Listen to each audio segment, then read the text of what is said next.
Viva Culture, l'actualité des arts vue par l'association Maison de la Culture du Havre. Présentée par Isabelle. Viva Culture, l'émission de la culture dans toutes ses découvertes. Bonjour à toutes, bonjour à tous et bienvenue dans Viva Culture. J'ai eu la chance d'assister à la présentation de la maquette du volcan. Cette maquette a été fabriquée par des élèves du lycée Jules Siegfried autour de leur professeur. C'est une maquette conçue pour des spectateurs voyants et non-voyants. Et je vous propose donc une série d'entretiens, tout d'abord de Martine Aubé, qui est malvoyante, accompagnée de son chien guide d'aveugle, de l'architecte Dorian Guérin, qui est à l'origine des plans de la maquette, et enfin d'Harmonie Mutuelle, le mécène et l'assureur, qui a bien voulu subventionner les travaux. Pour l'instant, en revanche, pour commencer, je vous propose un entretien avec William Tass, qui est délégué général de l'association et du festival du Grain à démoudre. Il nous présente le festival qui a lieu du 14 au 23 novembre et c'est la 26e édition. William Tass, bonjour. Oui, bonjour. Alors, vous êtes délégué général de l'association et du festival du Grain à démoudre et vous abordez cette année, du 14 au 23 novembre, la 26e édition du festival. Alors, j'aimerais beaucoup en parler avec vous. Oui, absolument. Je vous écoute, je suis tout oui. Alors, tout d'abord, j'aimerais bien... 26 ans, c'est quand même un drôle d'anniversaire. Ça fait longtemps que vous existez. Oui, l'association, effectivement, l'association qui a, je rappelle, pour mission principale les questions d'éducation à l'image, c'est vraiment la base et le cœur de notre travail, en fait, toute l'année. Oui. On travaille avec plein de publics voilà, de divers et variés, des petits comme des adultes. On mène des ateliers d'éducation à l'image. Et en particulier, ce fameux groupe des 30 jeunes hauts-dormants qui sont formés toute l'année pour programmer et assurer la direction artistique du festival. Oui, c'est ça l'originalité de cette association, c'est que le choix des films et le jury, ce sont des jeunes. Voilà, en fait, toute la sélection sur les 9 jours de festival, toute la programmation, le choix des films est entièrement fait par ces 30 jeunes qui ont entre 13 et une vingtaine d'années, je dirais.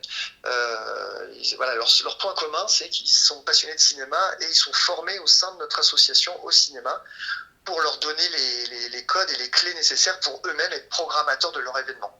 Oui, exactement. C'est-à-dire que vous animez des ateliers d'analyse filmique, par exemple. Oui. Oui, analyse filmique, ils sont formés, effectivement, ils voient beaucoup de films du patrimoine, ils se déplacent aussi dans d'autres festivals, ils sont accrédités comme n'importe quel professionnel pour aller repérer des avant-premières, rencontrer des professionnels, ils font des ateliers de pratique aussi, que ce soit sur le son, sur l'image, sur le montage, la photo. On essaye justement de leur apporter un maximum de connaissances pour qu'eux-mêmes puissent avoir un regard critique pour faire la plus belle des programmations pour leur festival, quoi. Ah, bien sûr. Par exemple, vous les emmenez à Cannes, je crois. À Cannes, oui, Cannes, festival d'Annecy aussi, qui est un festival d'animation. Certains partent à Angers, au festival Premier Plan, d'autres au festival du court-métrage de Clermont-Ferrand, sur Deauville, voilà, il y a beaucoup de festivals, beaucoup d'événements où les jeunes se rendent par petits groupes, comme des délégations un peu des jeunes, pour aller repérer justement des films. Parce que tous les films qui sont sélectionnés au festival, ce sont que des avant-premières, que des films inédits, hein, oui. qu'on n'a pas l'occasion de découvrir autrement qu'en venant au festival, en fait. Oui, bien sûr, bien sûr. J'aimerais savoir comment vous choisissez en fait ces jeunes. Alors il n'y a pas de casting, hein. Ce sont des jeunes Oui. qui s'approchent de notre association parce qu'ils ils s'intéressent au cinéma, ils sont curieux de ça. Certains découvrent l'association de manière parce qu'ils sont venus avec leur lycée, leur collège. Oui. D'autres parce qu'ils connaissent déjà des jeunes qui font partie de la structure. Ou certains viennent en stage au sein de notre association dans l'année et découvrent un petit peu le fonctionnement de ce fameux groupe des jeunes qui programment. Donc je dirais qu'il n'y a pas de règle, mais le point commun de ces jeunes, c'est qu'ils sont curieux et qu'ils aiment vraiment le cinéma, quoi. Ils s'intéressent à ça. Oui, mais écoutez, c'est passionnant, parce qu'il me semble qu'il y a plusieurs années, En tant qu'enseignante et adulte, j'ai bénéficié moi-même de cours d'analyse filmique qui m'ont Ouais. offert des révélations formidables. Donc que vous le fassiez comme une éducation à l'image auprès des jeunes, c'est passionnant. Oui, oui, c'est vraiment le cœur de notre travail, c'est vraiment ça. Si je dirais que le festival, pour eux, c'est un peu la partie visible de l'iceberg, mais nous, on a vraiment un travail de fond toute l'année avec ces jeunes-là. C'est un Oui. peu leur récompense, le festival. Ah, Et je oui. précise aussi que c'est un festival qui s'adresse vraiment à tout type de public. C'est pas du tout un festival jeune public. Certains en font encore l'amalgame parce que c'est programmé par des jeunes. C'est vraiment un festival tout public et pas jeune public, hein. Ah oui, vous faites bien de le Oui. dire. Oui, voilà. D'ailleurs, la programmation est assez exigeante et pas forcément destinée à du jeune public, hein. Oui, oui, oui. Par exemple, quel film vous avez envie de nous citer? Bah écoutez, bon, tout est vraiment chouette, mais je dirais que sur la compétition des longs métrages, notamment, parce qu'il y a 5 longs métrages en compétition officielle, hein, en présence de jurys professionnels, etc. Sur la compétition, il y a vraiment 2 films qui, pour moi, dans leur programmation, ressortent vraiment. Je dirais Ma Frère, le film français de Lisa Coca et Roman Guéret, Oui, qui est absolument magnifique, bouleversant. Je cite ce film-là parce que ces 2 réalisatrices-là sont déjà venues au festival présenter leur premier long métrage qui a été beaucoup primé, qui s'appelait L'Épire. oui, Et là, c'est leur 2e long métrage qui est vraiment du même acabit, quoi, qui est vraiment de très haut vol. oui, Et en plus, la réalisatrice sera présente pour rencontrer le public. Donc, voilà pourquoi je cite ce film en particulier. oui. Un très beau documentaire aussi qui s'appelle La vie après Siam, film franco-égyptien qui est vraiment chouette. Je le cite aussi parce que c'est le seul documentaire de la compétition et Oui, qu'on peut avoir aussi des documentaires en compétition. bien Et le sûr. monteur du film sera aussi présent pour rencontrer le public. Voilà. Après, voilà, tous les films sont vraiment intéressants. Ah On peut oui, même oui, oui. citer dans Ouais. cette compétition, on peut même citer une comédie, ce qui est assez rare aussi pour le préciser, parce que souvent ce sont des films qui sont quand même assez sérieux, qui Oui, font écho à l'actualité, qui sont vraiment qui sont des sujets qui tiennent à cœur les jeunes, hein, parce que mais c'est oui, aussi des questionnements qu'ils ont dans leur vie de tous les jours. oui, Mais là, on a une comédie de Martin Jova qui s'appelle Baise en ville, qui est vraiment très rigolo, oui. voilà, qui vaut vraiment le détour et qui est aussi en compétition sur le week-end. Oui, et en fin d'après-midi, je crois, ce dimanche, là, il y a aussi un film au MUMA. Oui, alors le MUMA, qu'on remercie encore, c'est la 2e fois qu'on va diffuser un film au sein du musée Malraux. Donc on est assez content de ce partenariat aussi, parce que Oui, le lieu est très beau. Et donc là, les jeunes ont choisi de programmer un film plutôt patrimoine, une Madeleine de Proust, puisqu'on va diffuser l'Histoire sans fin. oui, L'Histoire sans fin de Wolfgang Petersen, un film américain, avec Bill Murray. allemand-américain, de Oui, 84. oui, Voilà. oui, Donc les jeunes ont choisi ce film parce qu'ils ont travaillé toute l'année sur une thématique, la thématique des monstres, et donc ils voulaient trouver un film du patrimoine grand public, intergénérationnel, qui fasse écho un petit peu aux petits et aux plus grands. Donc on diffusera l'Histoire sans fin à 17h le premier dimanche, le dimanche 16 à 17h au musée Malraux, et c'est gratuit en Ah plus, oui, donc c'est ça. Oui, faut pas oui. hésiter. C'est avec quels acteurs? Rappelez-moi. Oh, je me souviens plus du nom des acteurs, là, vous me posez une colle, là, Ah, ben c'est un c'est peu une vieux colle. pour moi. Non, non, mais on va consulter. Alors, oui, on peut consulter Oui. votre programme, en fait, sur votre site ou sur la page Alors, Facebook. le site est très complet, ouais, il y a vraiment beaucoup de choses. Les jeunes écrivent aussi sur les films, donc il y a des critiques faites par les jeunes, il y a des extraits vidéo, il y a les dates, on peut réserver en ligne, ça c'est important aussi. Ah oui, Toutes les séances sont réservables en ligne via notre site internet, donc c'est vraiment www.dugrainademoudre.com. C'est très, très complet. Donc, faut pas hésiter. entendu. Alors, les séances ont lieu surtout à Gonfreville-Lorcher, mais aussi ailleurs. Oui, en fait, c'est un festival vraiment festival d'agglomération. Toutes les salles de l'agglomération sont partenaires de l'événement, évidemment. Donc, le Sirius, la salle Arrêt du Havre, évidemment. Le Sirius qui nous accueille pour une avant-première, une soirée court-métrage et 2 films de la compétition. Donc, il y a quand même pas mal de séances. Oui, On vient de citer le musée Malraux. Il y a le cinéma Le Studio aussi, qui oui, est partenaire sur une soirée d'une avant-première d'un film qui s'appelle Laurent dans le vent, le lundi Oui. soir au studio, qui est vraiment super, Mhm. en présence de l'équipe du film aussi, voilà. Oui. Le Pâté aussi, au doc, qui reprendra le film dont j'ai parlé tout à l'heure, Ma Frère, le Oui. dimanche à 11h, en compétition. Voilà, la compétition des courts-métrages aura lieu au Théâtre de l'Hôtel de Ville cette année. Oui. Ça, c'est une nouveauté, donc c'est une belle grande salle, donc on est Bien très sûr. content de pouvoir le faire. Le Volcan aussi qui est partenaire pour Oui. un autre programme de court-métrage qui s'appelle Le Labo. Oui. Voilà. Et puis le Conservatoire du Havre Voilà. qui s'associe à nous pour une rencontre avec le grand jury, Oui. rencontre gratuite, publique, avec le grand jury sur le festival. Et le festival se clôture sur une remise de prix? Oui, absolument. Donc le dimanche 23 novembre, Oui. à l'espace culturel de Gonfreville-Lorcher, Oui. cérémonie de clôture. Donc on a un film de clôture Oui. qui est une comédie qui s'appelle Amour Apocalypse, qui est vraiment pareil, une avant-première et qui est très drôle aussi. Oui. Donc les gens peuvent venir le dimanche dès 14h découvrir cette avant-première D'accord. qui sera suivie aussitôt de la remise des prix des films de la compétition par nos jurys, notre grand Voilà. jury notamment. Eh bien, écoutez, nous sommes très très joyeux d'apprendre toutes ces informations parce que je constate que votre festival, non seulement il est jeune, mais il est pour Oui. tout le monde et en plus il est fédérateur. Oui, absolument. Oui, oui, il est vraiment, en général, quand on y vient une première fois pour découvrir un peu les films, on se dit que voilà, il y a vraiment de la matière et que on a une tarification, pour parler tarifs, on a une tarification qui est extrêmement abordable. On y tient Oui. vraiment pour que tout le monde puisse y venir sans aucun problème. On a Voilà. beaucoup de séances gratuites aussi, Oui. des équipes de films qui viennent parler de leurs films. Enfin, c'est très convivial, très facile d'accès. Oui. C'est vraiment pour tout type de public, hein. C'est pas du tout réservé aux professionnels ni aux jeunes publics, c'est pour tout Voilà. le monde, hein. Voilà. On peut venir en famille. Eh bien, écoutez, William Tass, un grand merci. Et puis alors, à bientôt, donc. Ça Merci à commence, vous. je crois, le samedi 8. C'est-à-dire, ça a Alors, commencé, oui, le 8, en fait, on a ça a une, commencé hier. une before, en fait, on a une before, oui, hier au Tetris. Voilà, c'est On ça. a pu passer des courts-métrages, faire des Voilà. petits ateliers de Et pratique, puis etc. l'ouverture le samedi 15. Mais effectivement, maintenant, on se réjouit de toute cette semaine avec vous, à vos côtés. Merci. Merci beaucoup à vous. Au Merci. revoir, William.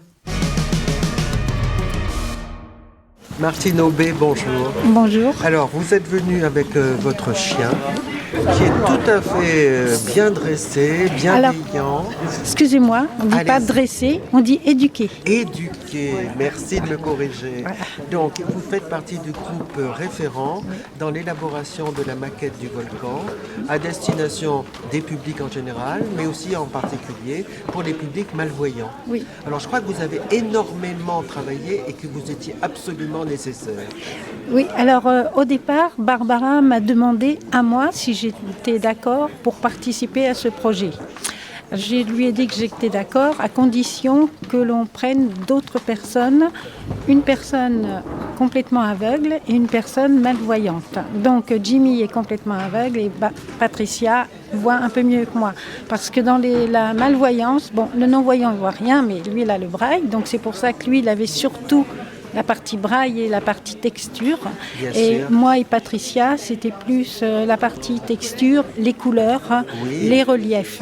Oui. Voilà. Et dans la malvoyance, il y a différents types de malvoyants parce qu'on ne voit pas.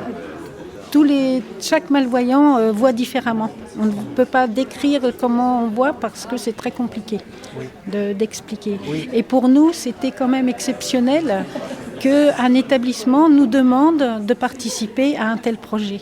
Oui. Parce qu'en général, ils le font entre eux, sans C'est nous vrai. demander notre avis. Vous avez raison. Et je vois par exemple le musée des pêcheries à Fécamp. À Fécamp. Au 5e étage, il y a une très grande maquette avec du braille, toute blanche.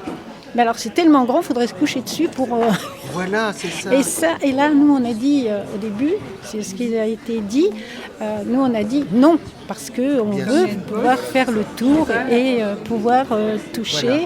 et donner les couleurs qui nous semblaient le plus justes, et pas seulement pour les malvoyants, mais aussi pour les personnes en situation de handicap mental. Bien sûr. Parce que, d'accord, il y a du rouge, mais c'est pas un rouge agressif D'accord. qu'on a mis. C'est un rouge qui n'est pas vraiment rouge, je sais pas, c'est peut-être bordeaux, enfin, Oui. c'est pas un rouge pétant, quoi, C'est ça. parce que pour pas C'est que ça. ça agresse justement ces personnes-là. Bien sûr. On a essayé de faire en sorte que ce soit bien pour tout le monde. Oui. Vous veniez au volcan quand même avant Ah, moi, l'élaboration de cette maquette. Ah oui, il y a longtemps, moi. Il y a longtemps. Ah oui, oui. Moi, je sais pas, ça fait 15 ans que Oui. Oui, et ça fait... donc avant, je travaillais avec, je ne me souviens plus du nom, la personne qui était avant Barbara, Oui. qui n'est plus. Oui. Et on a commencé à travailler ensemble, et puis après, j'ai continué avec Barbara, et Voilà. franchement, oui, on a fait Oui. beaucoup de choses. On a fait des ateliers musique, et puis pour les pièces en audiodescription aussi. Bien sûr. Donc on a fait. Alors moi j'essaie de contacter des personnes malvoyantes ou non-voyantes pour qu'ils viennent justement à ces pièces. Oui. Il y a des ateliers avant, donc ça c'est très très bien pour nous parce qu'on nous explique les décors, on peut rencontrer des fois les comédiens. Bien sûr. Donc, ça, c'est très bien. Et après, on a l'audio. Et j'ai participé une fois à une relecture d'un spectacle, c'était Pénélope, Oui. et avec la personne qui fait l'audio-description et qui m'avait demandé si je voulais bien faire la relecture avec elle. Voilà. Donc, ça fait des années avec Barbara que... Voilà. Et on est une très bonne équipe, ça s'est super bien passé. C'était vraiment génial. Ouais. Est-ce que vous aviez rêvé d'une maquette vous présentant ainsi l'ensemble de ce volcan extérieur-intérieur? Non, je n'y avais pas pensé. Voilà. Parce que de toute façon, même si ça s'était fait, pour moi, c'est loin de moi l'idée qu'on m'aurait demandé de participer. Mais c'est ça. Donc c'était surtout ça, on n'y pense pas parce que on se dit, on nous demande jamais. Et moi je dis toujours parce que dans la bibliothèque de Némière, il y a, je ne sais pas si on peut appeler ça une maquette, Oui. mais qui a été fait par une association que je ne nommerai pas, Oui. mais qui n'est pas du tout adaptée. Oui. Et il y a du braille, mais c'est pas adapté. Voilà. Mais on ne nous a pas demandé. Et moi, à chaque fois, je dis, mais quand vous voulez faire de l'accessibilité, posez-nous la question. Parce que les nez de marche, il faut les contraster. Parce qu'il y a plein de choses Bien que vous sûr. faites. Parce que c'est beau, mais c'est pas, Voilà. c'est pas de l'accessibilité. C'est ça. C'est pas Comme fonctionnel. vous voyez, la Profamilie sur les vitres, tout le monde met du gris clair. On voit pas. On voit pas. Il faut mettre une couleur, Voilà. un bleu, moi ce que j'appelle le bleu EDF, Oui, qui oui. est la couleur la mieux. Et C'est ça. dans les sous-commissions départementales où je participe, à chaque fois on le redit. Parce qu'il faut qu'il y ait du contraste, C'est ça. mais pas de l'agression pour les autres. Exactement. Voilà, c'est Alors ça. j'imagine Faut penser que à là, tout le monde. vous allez un grand travail de communication envers vos associations de malvoyants ou Alors- de non-voyants alors pour moi, leur indiquer cette possibilité Oui. de toucher Oui. la maquette. Voilà. Oui, au chien. Moi, je suis bénévole. D'abord, j'ai déjà un chien guide Oui. depuis 2008 maintenant. Et puis, je suis bénévole déjà depuis presque le début. Bien sûr. Voilà. Et donc, on en parle de cette importance-là. Oui, c'est ça. Vous avez combien C'est ça. d'adhérents? Non, on ne parle pas en adhérents Non. au chien guide. Parce que les maîtres chiens guides, parce que quand on a un chien guide, on est maître chien guide, mais on n'est pas propriétaire du chien. Oui. Ça, il faut le savoir, l'école reste propriétaire. D'accord. Mais on est adhérent officiel, Voilà. sans payer de cotisation. Entendu. Après, ce sont que des gens qui veulent adhérer s'ils veulent, ils payent Oui. une cotisation de 20 €, mais ce ne sont que des donateurs. Voilà, parce que les chiens guides n'ont jamais de subvention de l'État et ce ne sont que des donataires. Donc on ne peut pas compter le nombre parce que c'est en milliers. Bien sûr. Voilà. Oui, oui. Voilà, c'est des milliers de donateurs. C'est grâce à eux que les écoles vivent. J'ai l'impression que le travail collectif qui a été effectué ici pourrait servir de référence et de modèle nationalement Oui, tout à pour fait. d'autres établissements. Exactement. Et pas seulement peut-être dans le spectacle. Non, bien pas sûr. que dans le spectacle. Moi, je dis toujours, il y a la ville de Gonfreville aussi qui m'avait demandé déjà plusieurs fois. Là, Quand il y a eu le changement de municipalité, ça a été stoppé, mais qui nous demandait notre avis pour certaines choses. Oui. Donc, et moi, je dis toujours, mais on ne nous écoute pas. C'est ça. C'est ça le grand regret que j'ai. Bien sûr. C'est que quand on dit quelque chose, on ne nous écoute pas et après, on nous ferme les portes parce qu'on a dit quelque chose qui dérangeait. Aïe, aïe, aïe. Parce que si on dit « Ah bah oui, mais avant, il y avait plus d'accessibilité, aujourd'hui, il y en a moins », Voilà. j'ai l'impression que ça fait marche arrière. Tout de suite, c'est « Ah, mais on reçoit des mails disant qu'on n'est pas content de ce qu'on a dit dans le journal, ou alors on arrête de nous convier aux réunions. » Ah. Et ça, je trouve ça dommage quand même. Parce complètement. que les sous-commissions départementales pour l'accessibilité des ERP, au contraire, là, moi, ils savent très bien quand ils me disent « Ah, Martine, elle ne va pas être d'accord ». Et ils me disent « Non, mais tu as raison, tu es là pour ça, pour dire ce qui est bien pour vous ». Voilà, donc on ne peut pas non plus dire oui, tout est bien si c'est pas bien. C'est ça. Donc, Bien sûr. si on veut faire avancer les choses, il faut aussi que les gens prennent en considération ce qu'on leur dit. Parce que c'est nous qui sommes en situation, c'est pas eux. Complètement. Parce que Complètement. quelqu'un de voyant qui va vouloir faire pour nous, moi je suis pas d'accord. Bien sûr. Bien Donc, sûr. ou alors quelqu'un en fauteuil qui va vouloir faire pour, Voilà, oui. peu importe le handicap. Peu importe, d'accord. Mais moi je dis toujours, prenez des gens en situation de différents handicaps et puis faites l'accessibilité en conséquence de ce que ces personnes-là vous ont dit Voilà. ou de ce qu'elles vivent dans leur vie de tous les jours. Ça semble absolument cohérent Voilà. et logique. Ce qu'il y a, Là, c'est je que- sais pas, c'est ce que je trouve Ce le qu'il y a, c'est plus... que dans ce travail, vous êtes passé du statut de consommateur, on va dire, ou d'usager, comme dit Camille Barneau, Oui. à celui d'acteur. Voilà, c'est ça. Ça, c'est plus important Oui, encore. oui, oui. Oui, oui. Tout à fait, Et oui. c'est vrai que notre association également, nous sommes une association de spectateurs, mais nous nous revendiquons également Voilà, acteurs. voilà. Et sans nous, le spectacle n'aurait pas lieu. Exactement. Bien Non mais sûr. tout à fait, tout à Bien fait. Et sûr. moi je peux vous assurer, Scully vient au spectacle, samedi d'ailleurs on vient à un concert. Oui. Le 13 il y a une pièce de théâtre qui s'appelle Prendre soin, qui est en audio description avec un atelier à 18h et le spectacle à 20h. Oui. Scully on est au premier rang, elle est couchée à mes pieds. Voilà. Pendant tout le spectacle, vous ne l'entendez pas. Oui, non. Elle est, C'est vrai. voilà, C'est vrai. et je trouve que si on travaillait plus tous ensemble, si les administrations prenaient compte et les associations aussi sont responsables, Bien sûr. parce que les associations c'est chacun pour soi. C'est pas faux. Il faut reconnaître, moi j'ai été présidente d'une association ici de malvoyants, hein, Oui, oui. et je trouve que c'est chacun pour soi. Toi, je ne veux pas travailler avec toi parce que Voilà. tu n'es plus à l'association. Ah, c'est ça. Voilà. Oui, oui. Moi, j'ai été présidente de Point de C'est Mire la pendant 8 ans. circulation J'ai été 28 ans Qui est adhérente, difficile. 20 Oui. ans au conseil Voilà. d'administration, 8 ans présidente. J'ai arrêté parce que j'ai trouvé que j'avais fait mon temps et que je voulais me consacrer aussi à un guide. Quand j'ai demandé à la nouvelle présidente pour travailler ensemble, Bien sûr. non, parce que tu n'es plus adhérente à l'association. Alors je trouve ça dommage. Voilà. Parce que je Oui, trouve qu'on est là pour travailler ensemble Oui. et que c'est que comme ça qu'on avance. Oui, oui. Alors évidemment, Harmonie Mutuelle a parlé des bénéfices générés par la culture, par le Oui. spectacle. Est-ce que vous êtes d'accord avec ce rôle de la culture pour notre bien-être, notre santé, notre morale, Bien sûr que oui. notre Ah intelligence? oui. Et moi, ce que je me dis, voilà, moi j'étais toujours été, même quand j'étais à Point de Mire, moi je venais déjà avec des bénévoles au volcan. Bien sûr. Voilà, eux ils ne le font pas. Alors après, voilà, chacun fait ce que je disais à mon ami François, chacun fait selon ses envies, selon ce qu'il a envie de faire. Alors il y en a, c'est que des repas entre eux. Mais moi, je trouve que la culture, c'est super important. Venir écouter un concert, venir à un spectacle en audio, parce que là, du coup, on a l'atelier. Et j'avais même des petits voisins qui venaient, qui sont repartis dans le sud maintenant. Et une fois, elle m'a dit, est-ce que je peux t'accompagner à l'atelier? Je dis, oui, bien sûr, tu peux m'accompagner. Et du coup, elle me dit, mais quand on est voyant, on voit moins de choses que vous. Parce que vous avez fait l'atelier. Et du coup, vous avez des explications qu'on n'a pas eues.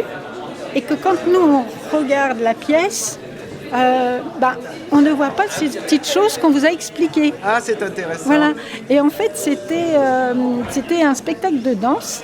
Et l'audiodescriptrice Valérie Castan, elle disait, quand je vous dirais pulse, pulse, pulse, pulse, ça veut dire que dans le creux, vous savez, là, à l'estomac, quoi. C'est ça. Normalement, on doit voir que ça bat. Oui. Et là, elle disait pulse, pulse, mais et du coup, Céline me dit, mais elle dit, mais ça, moi, je l'aurais pas vu. Et il y avait son mari Clément, il dit, j'ai pas vu. Elle dit, t'avais qu'à venir à l'atelier. Ah, voilà. Eh bien, écoutez, Martine Aubé, merci beaucoup de ce témoignage et de tout le travail que vous avez effectué avec votre équipe de référents. Voilà. Merci. Merci beaucoup. Revoir. Merci, au revoir. Bonjour à tous. Alors, je vais peut-être commencer par vous expliquer un peu la façon dont on a travaillé, c'est-à-dire qu'on a deux maquettes, on a une maquette extérieure, une maquette intérieure. Les enjeux, ce qui était un peu compliqué, c'est que, par exemple pour la maquette extérieure, tout de suite, on voulait représenter la totalité du site du volcan, c'est-à-dire le grand volcan, le petit volcan, le forum, les différents accès et la position du bâtiment dans la ville. Tout de suite, on pouvait imaginer une très grande maquette parce qu'il y a beaucoup de détails, il y a des escaliers pour y accéder, il y a les ascenseurs, ce genre de choses.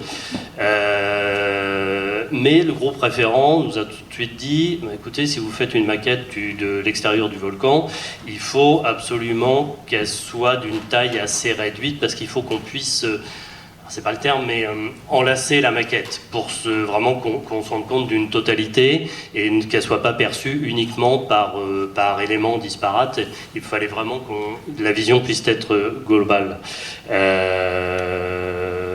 Sur donc cette maquette extérieure, ça a été la gageure, vraiment ça, trouver la bonne échelle.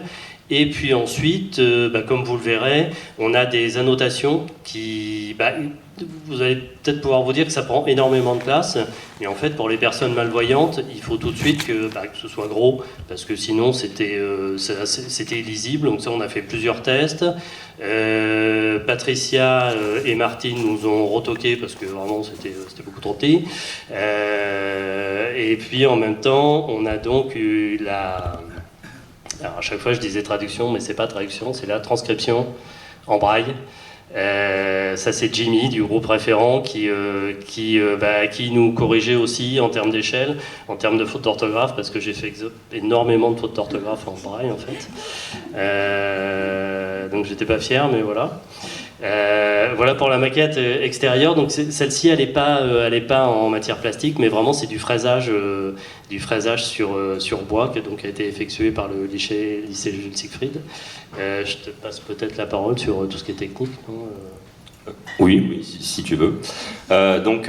Effectivement, là, on est sur deux maquettes usinées dans du bois. Donc, c'est un projet qui est intéressant pour nous, parce que habituellement, nos étudiants travaillent sur des matériaux métalliques, sont plutôt destinés à une industrie pour faire de l'aluminium, des aciers, etc. Et donc, là, l'enjeu, c'était de faire travailler les étudiants sur un matériau nouveau, sur lequel les caractéristiques sont différentes, puisque le bois a un comportement à l'usinage qui, notamment là sur du contreplaqué, qui a tendance à se décoller. Et donc il fallait prendre tous ces aspects-là en compte, ce qui a nécessité une grosse partie de tests déjà sur les caractéristiques d'usinage, et l'utilisation aussi d'une machine nouvelle pour les étudiants, puisque ils ont eu l'occasion d'utiliser une machine qui a été conçue et fabriquée au sein du lycée, qui est uniquement destinée à l'usinage du bois. Donc c'est tous ces aspects-là qui ont permis à nos étudiants de monter en compétences sur ces matériaux. Et ça nous tenait à cœur, quand le volcan est venu nous voir, de faire participer un maximum les étudiants sur ces projets. Jérémy pourra aussi en parler. On aurait pu faire ça dans notre coin en tant qu'enseignant, sur notre temps libre, etc. Mais on a trouvé important d'intégrer les étudiants, aussi bien pour l'aspect inclusion, etc., que pour la montée en compétences sur ce type de projet. Et d'autant plus que nous, nos BTS sont destinés à rentrer dans l'industrie assez rapidement. Et on a beaucoup de mal à leur faire prendre conscience de la complexité, de tenir des délais, de tenir de la qualité, etc. Et là, on n'avait pas le choix. Il fallait que la maquette sorte dans les temps, même si elle a pris un peu plus de temps que prévu. Et il fallait aussi une bonne partie de qualité, puisque derrière, c'est destiné à un public et on ne pouvait pas se permettre d'avoir des échardes un petit peu partout ou des défauts comme ça. Donc il y a aussi ces aspects-là qui ont permis d'être avancés. Jérémy, si tu veux rajouter des choses. Oui, je peux présenter la maquette intérieure. Alors là, ça a été vraiment une autre façon de procéder pour la maquette intérieure, parce que vous avez vu, il y a différentes couleurs. Alors après, ça a été issu de discussions avec Barbara Lefrançois, avec l'ensemble du groupe référent. Souvent, les maquettes à destination des non-voyants et des malvoyants, ça se résume à une superposition des différents plans, des différents étages de l'édifice. Sur un bâtiment comme le Volcan, c'est très compliqué parce qu'on a la salle de spectacle qui occupe une totalité, plusieurs étages, on a tous les espaces techniques. Si vraiment on avait fait une maquette en superposition des différents étages, ça aurait été totalement illisible et incompréhensible. Donc là on est parti en fait du principe que le Volcan était un peu une machine. Moi j'avais en référence les images des écorchés des corps humains. Des planches anatomiques où vraiment ça présente le corps comme une machine, les différentes fonctions, les différents organes. Et en fait, là, on a divisé le bâtiment entre les espaces des artistes, donc ça peut être les loges, ça peut être la scène, les espaces du public, ça peut être donc le hall d'accueil, la salle de spectacle, ça peut être le FIT où on est actuellement. Et les espaces techniques, donc vraiment réservés aux techniciens. En plus, on avait une sous-catégorie qui était les différentes circulations, c'est-à-dire les ascenseurs, les escaliers, les couloirs. Et puis, chose très importante aussi, les sanitaires. Voilà. Et donc, on avait un code comme ça à 4 couleurs. Ce qui était vraiment une façon très didactique de présenter le bâtiment, parce que la particularité aussi du Volcan, c'est qu'en principe, un architecte, quand il conçoit un bâtiment, il reçoit ce qu'on appelle un programme, c'est-à-dire la description des différentes pièces, les différentes interactions entre ces pièces. Et en fait, c'est le travail de l'architecte, ça va être de faire jouer toutes ces pièces ensemble pour que le bâtiment soit fonctionnel, qu'il réponde à une demande, et la forme extérieure va découler du fonctionnement intérieur. En principe, la forme du bâtiment donc suit sa fonction. C'est un peu particulier avec le Volcan parce que c'est le dernier bâtiment de la reconstruction du Havre. Il manquait le théâtre. Et Niemeyer, qui était déjà un architecte star, a fait ce qu'on peut appeler un geste architectural. C'est-à-dire que la forme, il est parti d'une forme dans laquelle il a fait rentrer le programme. C'est vraiment le processus contraire à ce qu'on fait actuellement. D'où des espaces un peu particuliers. De l'aveu de certains techniciens, c'est pas réellement facile de gérer ce bâtiment. Et pour les usagers, de s'y repérer. Parce que déjà dans un théâtre, pour se repérer dans un bâtiment, en principe on se sert des vues sur l'extérieur pour se situer. Dans le Volcan, dans un théâtre, comme dans un cinéma, il n'y a pas de vue sur l'extérieur et c'est très compliqué de savoir quelle est la pièce qui est au-dessus, quelle est la pièce qui est en dessous. Quand par exemple les premières ébauches de la maquette sont arrivées, des gens qui travaillaient au Volcan ont réalisé que le plafond ici, s'il était en pente, c'est qu'on était sous les gradins de la salle. C'est pas forcément évident de se rendre compte de ça. Donc voilà, c'est de ça dont découle donc ce code couleur. On a aussi sur chaque, en plus des couleurs, donc qui sont plus à destination du public voyant, mais aussi des malvoyants. On a les différentes intitulés des différentes pièces qui sont marquées. On a bien sûr la transcription en braille, et puis une texture parce que bien entendu les non-voyants vont pas voir ces couleurs. Si on arrive à une maquette qui est bleu-blanc-rouge, c'est pas du tout pour que ce soit quelque chose de nationaliste ou de patriotique. C'est juste que ce sont des couleurs qui contrastent vraiment les unes par rapport aux autres et que c'était très important pour les malvoyants. Bonjour à tous et à toutes. Donc, je suis Frédérique Vallée, je suis la directrice Harmonie Mutuelle de la région Normandie. Et je vous avoue que c'est avec une certaine émotion que je suis là, puisqu'il y a 10 ans, nous avions fait aussi une conférence pour lancer le partenariat avec le Volcan, comme tu l'as dit Camille, pour favoriser l'accessibilité à la culture aux personnes en situation de handicap, et plus particulièrement les personnes en situation de handicap sensoriel. Un partenariat, c'est un partenariat de cœur qui s'est inscrit dans la durée, parce qu'aussi pour agir concrètement et de manière efficace, on ne peut pas être partenaire que 1 an, 2 ans. Donc c'est important qu'on soit là aussi présent sur des valeurs que nous partageons, les valeurs d'inclusion et de solidarité. Le projet des maquettes tactiles, c'est une continuité qui pour nous permettait aussi de rendre visible l'invisible. Et on sait aussi que l'handicap invisible est beaucoup moins connu, puisque comme son nom l'indique, on ne le voit pas.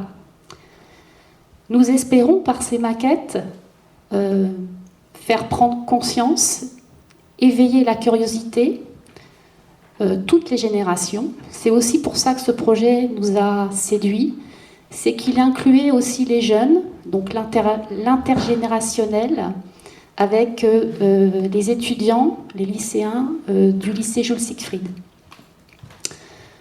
Pour donner aussi du sens à tout ça, c'est important pour moi aujourd'hui de le redire. Harmonie Mutuelle est la première entreprise mutualiste à mission en 2021, où nous voulons en fait vraiment dire qu'on n'était pas une entreprise qui était là pour rembourser des prestations. Ce n'est pas notre métier. Nous, là où on veut être présent, c'est sur le terrain de la prévention. Donc la prévention, c'est agir sur les déterminants de santé qui font qu'on est en bonne santé ou en mauvaise santé. Et dans ces déterminants de santé, il y a les facteurs sociaux, économiques et environnementaux. Aider la culture, c'est forcément favoriser la bonne santé de tout public et plus particulièrement des publics fragiles. Voilà, donc j'espère que vous passerez un beau moment et je vous remercie d'être présents puisque c'est ça aussi la force du collectif. Vous venez d'entendre Viva Culture, une émission proposée par l'association Maison de la Culture du Havre, présentée par Isabelle Royer, réalisée grâce à Lucie Cauvin. À notre agenda culturel, notez la 4e édition de Plein Phare IN du Centre chorégraphique national, dirigé par Fouad Boussouf. Il nous propose, entre le 18 novembre et le 2 décembre, toute une série de chorégraphies. 30 rue des Briquetiers, au Havre. Le 18 novembre, par exemple, à 20h30, il nous propose une reprise actualisée de son spectacle Nas. C'est une chorégraphie intitulée Les gens en arabe.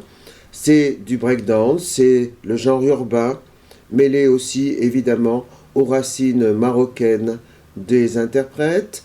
Le genre urbain est ici exécuté par 7 interprètes masculins. Le 20 novembre, à 20h, sur une musique électro-deep, c'est Charlotte Rousseau qui nous propose Intranquille, interprété par 5 danseuses. Je vous signale également que les tarifs sont tout à fait abordables, que vous pouvez bien sûr consulter le site lephare-cccn.fr. Je vous invite à consulter notre site ou notre page Facebook, à lire notre numéro du semestriel. Il porte cette fois-ci sur qu'est-ce qu'un spectateur. Je pense que cela concerne beaucoup d'entre nous et je vous invite bien sûr à nous rejoindre. Vous pouvez adhérer très facilement sur notre site grâce à Hello Asso. Bonne semaine à vous. Au revoir.